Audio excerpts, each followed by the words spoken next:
Basin पार।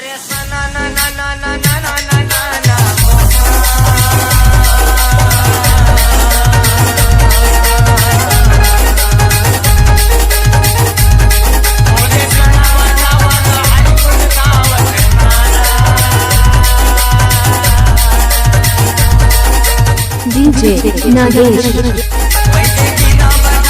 Basin पार।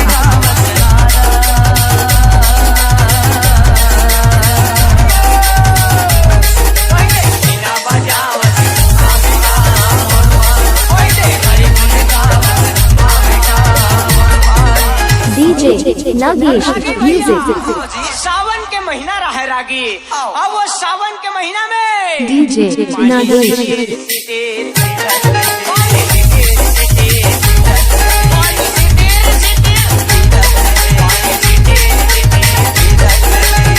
DJ Nagesh music आप सभी का स्वागत करता है।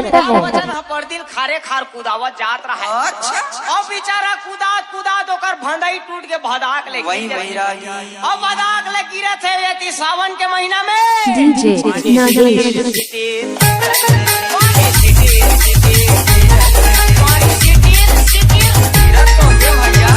पानी सिटिर सिटिर गिरा थे रागी। अब वो ऐश्वर्या राय हा टूटा झुमल धार के गोबर भी नहीं धारे आए। अब ये डहले रवीना टंडन घालो सुपाल धार के पहुंच गए। दोनों जन गोबर बरछा करा का कथे अरे ये गोबर लता है हर झंचू पे डीजे नागेश अब ये बड़ दिल कुदा थे बेचारा अमिताभ बच्चन हा बछरू हा बिदक जथे। अब बोला अपन टूरल का तैयार अभिषेक पानी सिटेर